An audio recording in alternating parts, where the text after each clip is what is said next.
아멘, 할렐루야. 우리 이 시간에 빌립보서 3장 12절에서 14절까지의 말씀 함께 보시도록 하겠습니다. 빌립보서 3장 12절에서 14절까지의 말씀입니다. 네, 우리 이 시간에 함께 한 목소리로 빌립보서 3장 12절에서부터 14절까지의 말씀 한 목소리로 봉독하시도록 하겠습니다. 내가 이미 얻었다 함도 아니요 온전히 이루었다 함도 아니라 오직 내가 그리스도 예수께 잡힌 바 된 그것을 잡으려고 달려가노라. 형제들아, 나는 아직 내가 잡은 줄로 여기지 아니하고 오직 한 일, 즉 뒤에 있는 것을 잊어버리고 앞에 있는 것을 잡으려고 표대를 향하여 그리스도 예수 안에서 하나님 위에서 부르신 부름의 상을 위하여 달려가노라. 아멘. 네, 우리의 목적지라는 주제를 가지고 함께 말씀을 나누겠습니다. 여러분, 부활의 큰 기쁨을 주일에 함께 누렸는데요, 그 기쁨을 유지하시면서 한 주간 잘 지내고 계십니까? 네, 아멘. 네. 정말 그 부활의 기쁨으로 잘 가고 계십니까? 네, 아멘. 아멘이 되게 클 것이라 기대를 했는데 역시 우리 세국사랑의 교회 성도님들은 참 겸손하십니다. 네. 그런데 여러분, 잘 지냈다, 잘 보냈다라는 말에는 무언가가 포함되어 있지 않습니까? 옳은 길로 가고 있다, 맞는 방향으로 가고 있다라는 그런 의미가 포함되어 있는 것을 우리가 알고 있습니다. 그렇기 때문에 오늘의 주제 목적지가 너무나 중요하다라는 것을 먼저 말씀드리고 시작하려고 합니다.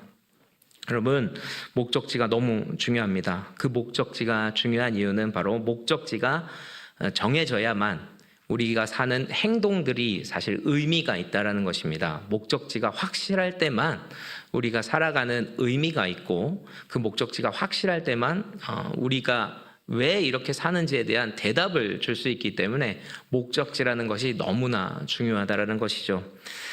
제가 강원도를 가끔 갑니다. 왜냐하면 장인어른 장모님께서 강원도에 계시기 때문이죠. 그런데 저희 부모님 사시는 서울 갈 때하고는 좀 다르게 계획을 세워야 합니다. 왜냐하면 목적지가 좀 멀기 때문이죠. 부모님 댁보다. 그렇기 때문에 일단은 간 김에 조금 이렇게 강원도도 보려면은 회사에다가 연차를 내야 됩니다. 그래서 허락을 받고 그리고 나서 이렇게 가려고 보는데, 또 집에 혹시나 차를 제 아내와 딸이 먼저 사용한다면 저는 그럼 대중교통으로 가야 되겠죠. 동서울 터미널로 가야 됩니다. 거기서 이제 차를 예매를 해야 되고, 몇 시에 표가 있는지 이런 것들을 다 계획을 세워야 되고, 작은 목표를 하나하나 이루어서 강원도를 가야 됩니다.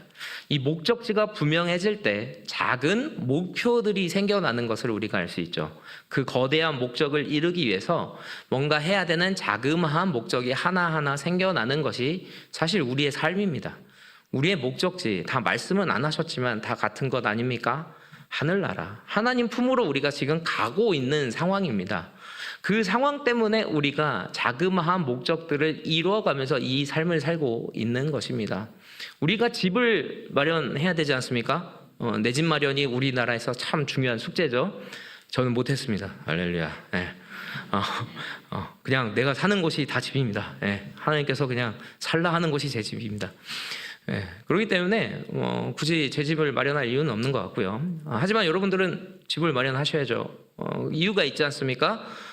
좋은 신앙생활을 해야 되지 않습니까? 그렇기 위해서는 이 세곡 사랑의 교회 같이 좋은 교회를 다니기 위해서 적어도 이 사정거리 안에는 살아야, 할렐루야. 예.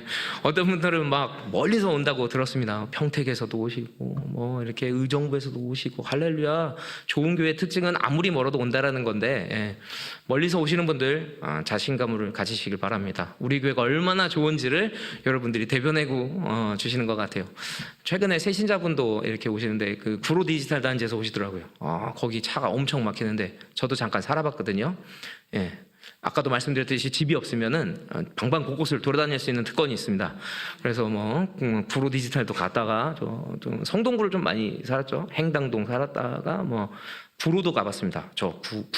구리도 한번 갔다가 지금은 성수동, 이렇게 집이 없으면은 자주 이사를 다닐 수 있어요.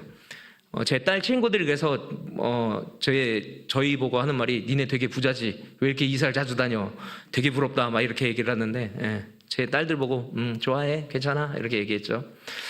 어쨌든 우리가 집을 마련하는 이유가 뭡니까? 하나님과 정말 좋은 신앙생활을 하기 위해서 좋은 교회를 다니기 위해서 집을 구입해야 되는 거 아닙니까? 우리가 왜 결혼해야 됩니까? 정말 결혼을 통해서 하나님과 더 가까워지기 위해서, 하나님의 마음을 더 느끼기 위해서 우리는 결혼해야 됩니다. 청년들 결혼하십시오. 결혼하면 정말 듣던 하나님이 보일 줄 믿습니다. 만져질 줄 믿습니다. 그만큼 좀 어렵다는 얘기죠. 하지만 그만큼 의미 있습니다. 그렇기 때문에 저는 꼭 결혼하라고 합니다. 거기서 멈추면 안 됩니다. 자녀를 꼭 낳아야 됩니다. 그냥 이렇게 보고 만져지고 이 정도 수준이 아닙니다. 정말 하나님의 심정을 느끼는 게 자녀를 낳는 거, 무조건적인 희생을 경험할 수 있는 게 바로 자녀를 낳는 거 아닙니까? 그렇기 때문에 우리는 자녀를 낳아야 되는 거예요. 이렇게 목적지가 분명할 때 우리의 삶에 이런 것들이 다 의미가 있는 거예요. 그런데 세상 사람들 참 불쌍해요. 그 하나님이란 목적이 없는데도 우리랑 똑같이 하면서 살려고 그래요. 집을 마련해요. 왜 마련해요? 대답을 사실 세상의 방법으로는 할 수 없어요. 뭐 많은 이유를 댈 수 있죠. 나중에 늙어서 뭐 이렇게 의지를 해야 되니까, 우리나라에서는 집 한 채가 있어야 되니까. 왜 결혼을 해야 돼? 나중에 늙어서 나를 뭐 부양해 줄 사람이 필요하니까. 뭐 이런 식으로 많은 이유를 댈 수 있으나 근본적인 이유에 대답을 할 수가 없어요. 하나님을 빼면. 무조건적인 그 마지막 최종 목적지인 하나님을 논하지 않고서 사실 의미를 부여할 수 있습니까? 없다라는 거죠. 목적지가 그래서 중요하다라는 것입니다. 우리 삶의 구원이라는 것이 가만히 생각하면 사실 목적지가 생기는 겁니다. 우리가 가야 할 곳, 우리가 죽으면 끝나는 것이 아닌 하나님을 보게 된다라는 그 목적이 생기는 것이 사실 구원입니다. 그게 없으면 구원이란 단어가 어울리지가 않습니다. 왜냐하면 자기들이 죽은 자라, 자기들이 죄인이다, 이런 게 성립이 안 되기 때문입니다. 나에겐 정말 가야 할 곳이 있고 나에게는 구주가 필요하다라는 그 진리가 있어야만이 사실 이게 진짜라는 거예요. 그것만이 우리에게 의미를 줄 수 있다라는 거예요. 목적이 없이 살아간다면 의미를 부여할 수가 없다라는 것이죠. 스토아 철학자들이 이런 이야기를 했다고 합니다. 자신이 어디로 향해 하는지를 모른다면 그 어떤 바람도 순풍일 수 없다. 우리가 어디로 가는지를 정확하게 모른다면 그 어떤 바람도 결코 자기에게 순풍이 될 수 없다, 도움이 될 수 없다라는 얘기죠. 저는 이 말을 듣는데 정말 그리스 철학자들이 정말 맞는 말을 했다라는 생각을 했습니다. 우리가 정말 하나님에게로 가고 있는 것 아닙니까? 그렇기 때문에 우리에게는 그 바람이 좋은 바람인지 나쁜 바람인지 구별할 수 있는 기준이 있다라는 것이죠. 우리에게 어떤 바람이 불었을 때, 이건 아마 우리가 살면서 겪게 되는 이벤트들이겠죠. 어떤 일들이겠죠. 그 일을 통해서 하나님과 가까워진다면 그 바람은 분명 순풍입니다. 좋은 바람입니다. 그 바람이 거칠지라도, 혹여나 정말 폭풍우같이 비바람이 칠지라도 그 바람을 통해서 하나님과 가까워진다면, 우리의 최종 목적지와 점점 더 가까워진다면 그 바람은 결코 나쁜 바람이 아니에요. 역풍이 아니에요. 우리에게 도움이 되는 좋은 순풍이라는 것입니다. 그런데 반대로 잔잔한 바람이고 파도가 치지 않고 오히려 머무를 수 있고 너무나 평온하다면, 그런데 우리의 최종 목적지인 하나님과 멀어져 간다면, 혹여나 멈춰 있다면 이 바람은 오히려 그 잔잔한 상태는 태풍보다 무서운 상태입니다. 오히려 폭풍 속보다 위험한 상태일 수 있다는 것을 우리가 느껴야 된다는 것이죠. 그렇기 때문에 오늘 본문에서는 우리에게 표대를 향하여 달려가라고 계속해서 이야기를 하는 겁니다. 그분을 향해 계속해서 항해해 가는 것을 멈추지 말자고 바울은 우리에게 권면하고 있는 것입니다. 우리가 신앙생활 중에서 가장 경계해야 되는 것이 뭘까요? 저는 그냥 가만히 멈춰 서 있는 것이라고 말씀드리고 싶습니다. 사실 정말 이 수요일 날 정말 이 기도회를 사모하시며 오는 분들은 다 같은 마음이실 것 같아요. 하나님 더 붙잡으려고, 하나님과 더 가까워지려고 나오신 줄 믿습니다. 잘 나오셨습니다. 여러분, 정말 하나님과 가까워지는 것이 우리의 목적입니다. 그렇기 때문에 가만히 있는 것보다, 신앙이 자라지 않고 그냥 가만히 있는 것보다 더 위험한 건 없습니다. 사실 멈추면 그게 가만히 있는 게 아니라 오히려 점점 줄어들고 있는 거예요. 날마다 하나님을 더 사랑해야 됩니다. 우리가 사랑하는 것을 멈추면 그 사랑이 유지된다고 생각을 하는데 그게 착각이라는 거죠. 그 사랑이 불붙는 연애 시절을 생각해 보면은 어제보다 오늘 더 사랑하고 오늘보다 내일 더 사랑하기 때문에 사랑이 계속 커지는 거죠. 오늘은 이만큼 했으니까 내일은 좀 덜해도 사랑이 유지되겠지, 이런 생각으로 결혼에 성공하는 케이스를 전 본 적이 없습니다. 오히려 더 사랑하고 더 이해한 만큼 참고 더 많이 품어줄 때 결국 결혼으로 들어가는 거 아닙니까? 그런데 많이 사랑했다가 사랑이 점점 식어지는 게 막 느껴지면 왜 결혼합니까? 변하겠네. 어떻게 인생을 맡기겠습니까? 안 되겠다. 오히려 깨어지지 않겠습니까? 계속해서 사랑이 커져가지 않으면 오히려 사랑은 식어질 수밖에 없다라는 것이죠. 우리가 이 시간에 히브리서 9장 27절 말씀을 한번 보기를 원합니다. 히브리서 9장 27절 말씀 한 목소리로 읽겠습니다. 시작. 한 번 죽는 것은 사람에게 정해진 것이요 그 후에는 심판이 있으리니, 그냥 끝나는 것이 아니라는 것을 성경은 우리에게 말하고 있습니다. 정말 끝났을 때 지옥과 천국 딱 이렇게 나뉘는 게 아니라는 말이에요. 많은 사람들이 천국만 가면 되지 여기서 이렇게 생각을 하는데, 이 심판이라는 단어는 저는 결코 너는 지옥, 너는 천국, 그냥 이 정도로 나누는 이분 정도라고 저는 결코 생각하지 않습니다. 마지막 순간에 하나님께서 우리에게 물어보실 거예요. 너 나 얼마나 사랑했니? 너 인생 가운데 얼마나 사랑했니? 아까도 하나님을 향해, 목적지를 향해 달려가는 거라고, 항해하는 거라고 말씀드렸습니다. 하나님과 얼마나 가까워졌는지를 하나님 반드시 물으실 거예요. 심판 때. 성경에서 계속해서 말씀하고 있고 강대상에서 담임 목사님이 말씀하고 있는 게 이겁니다. 달란트, 문화 기억하시죠? 분명히 우리가 얼마만큼 하나님께 충성했는지, 하나님을 얼마나 사랑했는지 마지막 순간에는 밝혀질 수밖에 없지 않겠습니까? 마지막 순간에 하나님께서 너 나 얼마나 이 세상에서 사랑했니? 라고 물으셨을 때 우리는 뭐라고 대답을 해야 됩니까? 맞아요, 하나님, 저 목숨을 다해서 하나님 사랑했습니다. 이렇게 말할 수 있는 사람은 천국이 진짜 천국일 겁니다. 그런데 하나님 사랑해요 라는 말을 못하는 순간에, 이 인생을 딱 돌아봤는데 하나님에 대한 사랑이 너무 없는 사람은 하나님 무섭지 않겠습니까? 하나님 두렵지 않겠습니까? 마지막 순간에 딱 갔는데, 세상 만물을 다 창조하신 하나님 앞에 딱 갔는데 나만 잘 먹고 내가 하고 싶은 욕심 다 채우고 심지어 남도 괴롭히다가 그 자리에 섰다고 생각해 보십시오. 얼마나 무섭겠습니까? 전 태양을 보면서 그런 생각을 참 많이 합니다. 태양은 빛이지 않습니까? 요즘에 좀 빨리 깹니다. 창문에 빛이 너무 잘 들어와 갖고요, 요즘 거의 여름이 벌써 된 것 같아요. 한 6시만 돼도 그냥 왜 이렇게 화난지 모르겠어요. 태양은 그런 힘이 있는 거죠. 빛이 정말 딱 이 세상을 비추면 안 보이던 게 보이죠. 우리 하나님 빛이세요.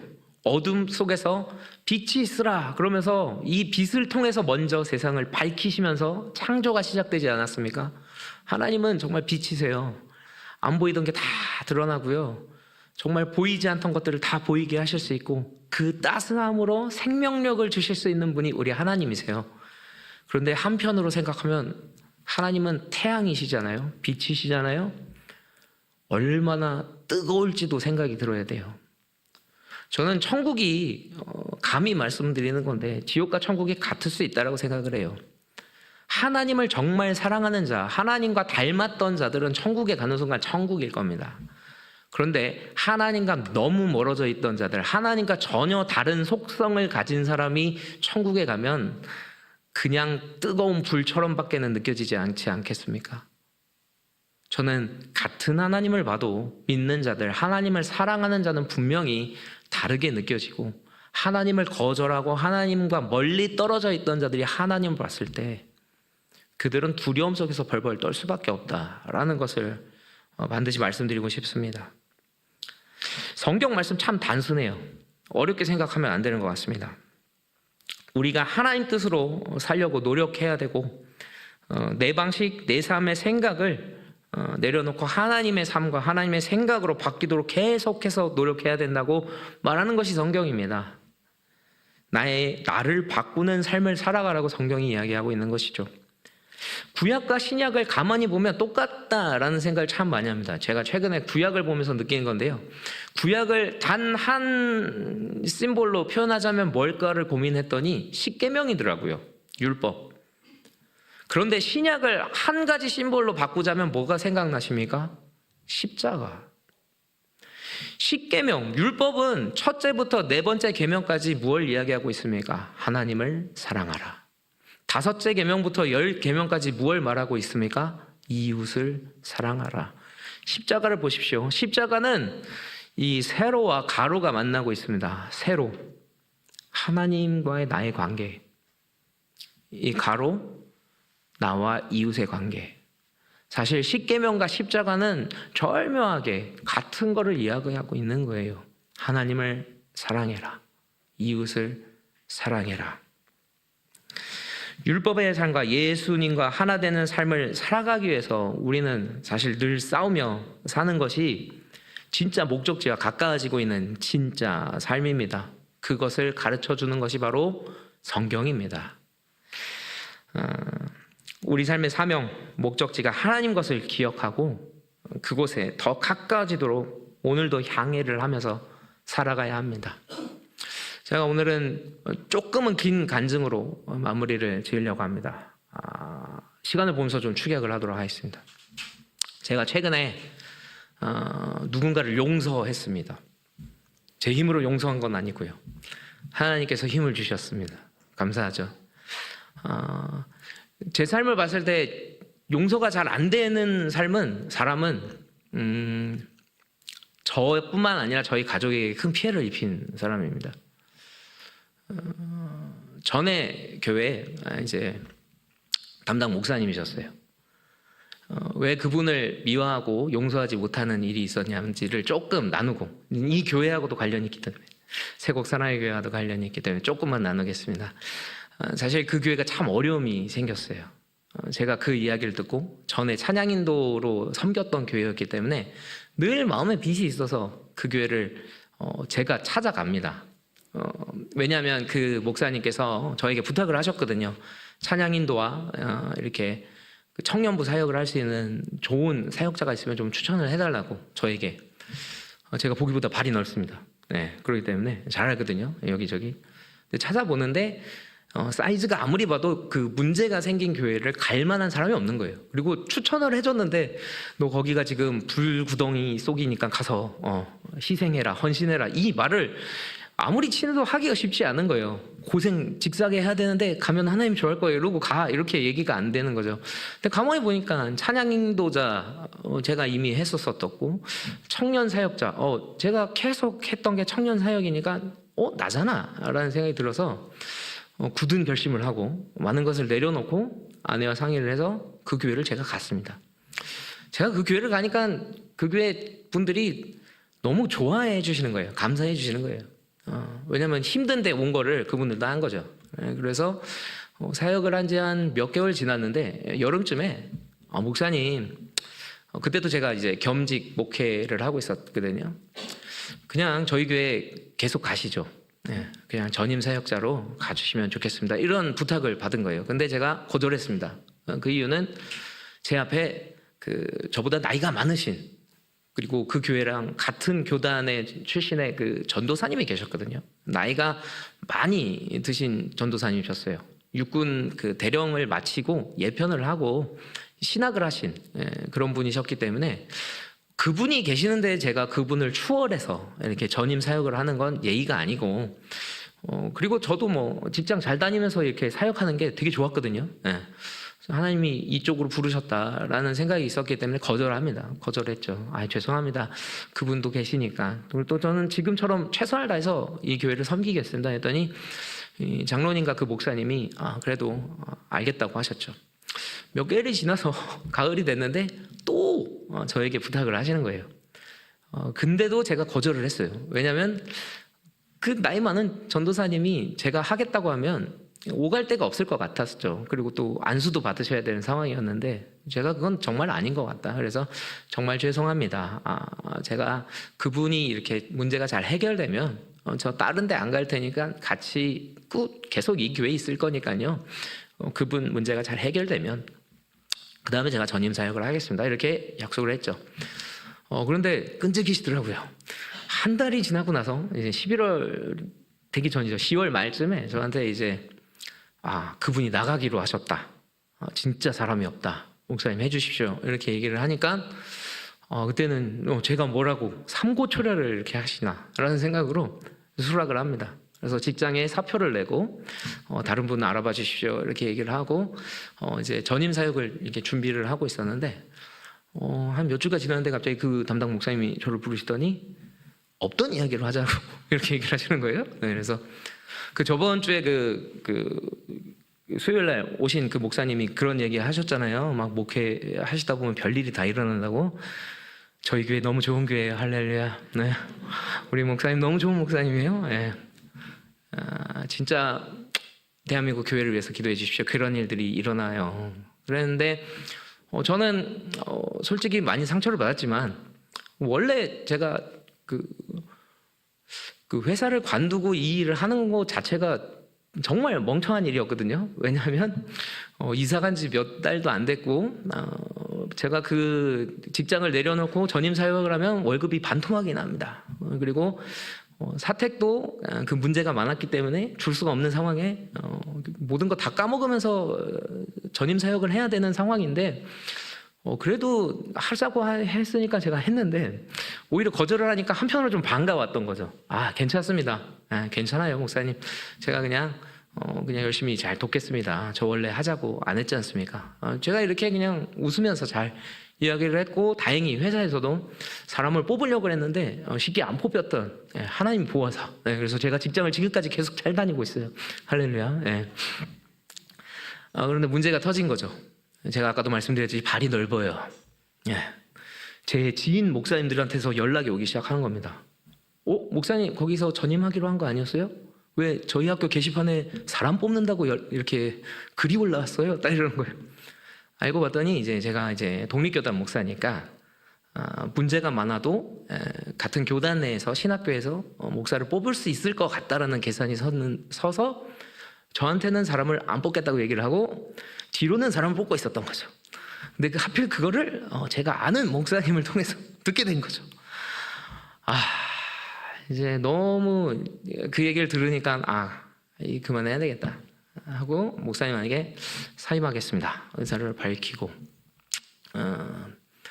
문제는 이제 자녀들이더라고요. 사실 제가 굳이 제 자녀들과 아내를 그 교회를 데려갈 필요가 없었어요.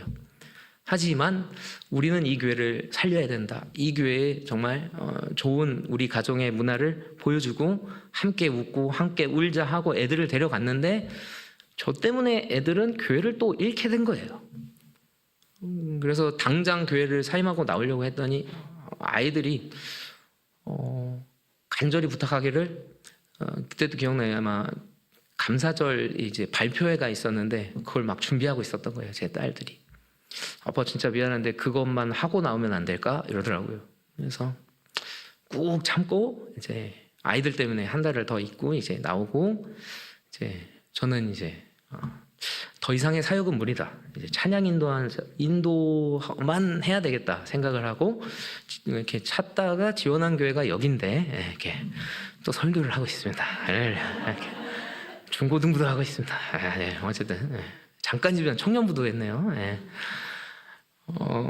그래서 제 삶에서 그 전교회 목사님은 용서하지 못하는 한 분이 되셨죠.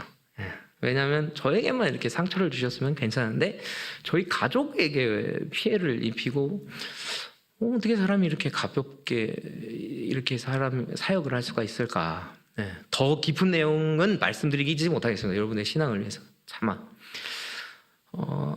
그래서 그렇지만 마음 한켠에는 위로가 있었습니다. 바로 세곡 사랑의 교회를 또 만나서 참 위로를 많이 받았거든요. 제가 좋은 교회에서 치유를 많이 받으니까 그리고 뭐 직장 다니면서 편하게 또 이렇게 정말 하나님이 부르신 대로 사역을 하니까 너무 즐거웠어요. 그러니까 그래, 그 문제 많은 교회 정말 문제 있는 목사 밑에서 그 고생하지 말라고 하나님께서 옮기셨구나, 이게 이해는 되지만 그 마음 가운데는 한켠에는 용서라는 생각은 그냥 이자였던 거죠. 용서는 안 되죠.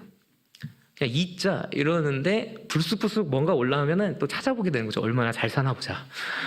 이 인간 뭔 일 없나? 아까도 말씀드렸듯이 좀 발이 넓잖아요. 들리는 소문이 있죠.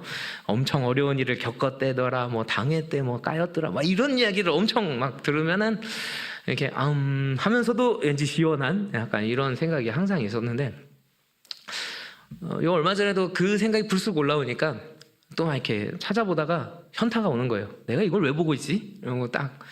그래서 하나님께 기도를 했습니다. 하나님이 용서하라면 제가 용서하겠습니다. 딱 이렇게 기도를 하고 그날 일을 시작했습니다. 이렇게 많이 손님들을 이렇게 태우고 이렇게. 근데 마지막 손님이 이제 홍익교회 권사님이세요. 진짜 가난한 동네거든요. 달동네의 권사님이신데 이분 간증을 제가 우연히 듣게 되는 거예요. 그날따라.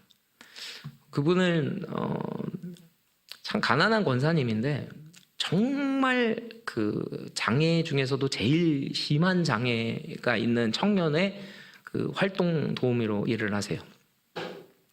보통 이제 장애가 있어도 움직이기는 하는데 이 친구는 못 움직여요. 그래서 특수 휠체어에 타고 전신 마비거든요. 이 목 아래가. 그래서 그 26살 자매 청년인데 그 자매 청년이 할 수 있는 건 목을 이렇게 움직이는 거, 그리고 이 소리를 내는 거. 이 두 가지밖에 할 수 없는 청년의 이 활동 도우미로 일하시는 권사님이셨어요. 근데 권사님 어떻게 이 일을 하시게 되셨습니까? 그리고 교회에서 정말 열심히 봉사하는 걸 제가 아니까 어떻게 봉사하게 되셨습니까? 라는 이야기를 했을 때 그 권사님께서 간증을 해주시는 겁니다. 정말 어려운 삶 속에서 살다가 남편을 잃으신 거예요. 근데 그 남편은 어떻게 이러냐면 그 교회 장로님이 이제 자녀가 태국에서 결혼식이 있었습니다. 그래서 그 결혼식에 초청을 받아서 태국을 갔는데 감전을 당하신 거예요. 그래서 똑같이 전신마비가 오신 거예요. 태국 땅에서, 한국이 아닌. 그 이야기를 듣고 권사님이 태국을 날아갔는데 그 초청한 장로님도 어떻게 할 수가 없는 거죠. 뭐 이렇게 무슨 보험을 든 것도 아니고 그냥 결혼식을 이게 참석하러 놀러 갔다가 평생에 한 번 해외여행을 갔다가 이게 감전에 의한 전신마비가, 그래서 생사가 왔다 갔다 하는 상황인 거예요. 그 권사님이 그때 정말 왜 사람이 자살하는지를 알겠대요. 생사가 오가는데 의사하고는 의사소통이 안 되는 거예요. 외국 사람이니까. 의료는 한국보다 훨씬 안 좋으니까 치료가 잘 안 되는데 이 사람을 그 상태로 한국으로 데려올 방법이 없는 거예요. 그래서 정말 그 대학교에 있는 딸을 불러서 간신히 막 의사소통을 하고 정말 그 과정을 겪는데 그 남편분이 2년 6개월 동안 투병하시다가 하늘나라 가셨대요. 근데 그때 그 권사님께서 하신 기도가 단 한 기도였대요. 주기도문. 왜냐하면 그분은 저를 집사님으로 알고 있거든요. 커밍아웃을 하지 않아서. 집사님, 제가 하나님 제 남편 살려주시면 뭐 하겠습니다, 이런 기도를 하면 하나님 들어주셨을 때 자기가 못 지킬 것 같더래요. 정말 하나님 살려만 주시면 전 재산 다 드리겠습니다, 막 이런 기도가 막 여기까지 나오는데 정말 살려주셨을 때 못 그럴 것 같더래요. 하나님 살려만 주시면 제가 교회에서 무슨 봉사하겠습니다 이런 게 여기까지 나오는데 거짓말 할 것 같다는 거예요. 그래서 도저히 어떤 기도도 할 수 없어서 주기도문만 2년을 하셨대요. 그런데 간증이 거기서 끝났으면은 그냥 이렇게 그냥 슬픈 이야기겠죠. 근데 아까도 말씀드렸듯이 우리의 목적지가 어디죠? 하늘나라예요. 제 남편이 정말 날라리였는데 마지막에 그 병실에서 누워있는 순간에 하나님을 만났어요. 그래서 하나님 잘 믿다가 갔어요. 그러니까 집사님 얼마나 은혜입니까? 이렇게 얘기를 하더라고요, 저한테. 그 일이 끝나고 나서 교회 봉사를 시작하셨는데 그 교회는 이제 봉사자들의 식사를 그 교회 사모님이 직접 밥을 지어서 대접을 하셨대요. 왜냐면 여러분 아시다시피 식당 봉사가 제일 어렵습니다. 진짜 어렵잖아요, 권사님들. 그런데 그 아침에 일부 예배와 교사들의 그 아침을 준비할 사람이 아무도 없으니까 사모님이 직접 음식을 준비해서 먹이는데 너무 힘들어서 그 권사님에게 콜링이 온 거예요. 그때 권사님이 이건 하나님이 내게 주신 일이다 하고 그때부터 지금까지 계속해서 일부 봉사자와 교사들을 위해서 아침밥을 하시는 봉사를 교회에서 하고 계시다는 거예요. 그리고 그 간병했던 그것 때문에 전신마비가 온 가장 어려운 그 장애 청년을 지금 12년째 활보로 이게 일하고 계시다는 거죠. 그분이 이렇게 딱 내려드리고 나서 저도 숙연해졌습니다. 지금 분위기처럼 아주 숙연해지는 거예요. 그래서 그냥 갈 수가 없는 거예요. 그래서 저도 주기도문을 한번 암송해야 되겠다라는 생각이 들어서 암송을 시작합니다. 하늘에 계신 우리 아버지, 아버지의 이름을 거룩히 여기시며 다만 이걸 딱 하는데 어느 한 대목에서 딱 멈추는 거예요. 오늘날 우리가 우리에게 죄 지은 자를 사하여 준 것 같이. 근데 그 다음부터 안 넘어가요. 죄 지은 자를 사하여 준 것 같이. 죄 지은 자를 사하여 준 것 같이. 그런데 아침에 제가 하나님께 드렸던 기도가 생각나는 거예요. 하나님이 용서하라면 용서하겠습니다. 그날 용서했죠. 여러분 주기도문을 제가 매주 암송합니다. 제가 설교 다 하고 애들이랑 기도하고 축도 안 하고 주기도문을 마무리하거든요. 매주 암송하는 주기도문인데 그냥 넘어갔던 대목이 그날만큼만은 그냥 안 넘어가지는 거예요. 사랑하는 성도 여러분, 우리 목적지가 어디인지를 분명히 알아야 돼요. 천국이면 우리 삶에 그 어떤 태풍이 몰려와도 하나님과 가까워지면 그건 순풍이에요. 그런데 아무리 잔잔하고 아무리 쾌적한 바람이 불어도 평온해도 하나님과 멀어지면 그거야말로 역풍입니다. 그거야말로 기도해야 될 때입니다.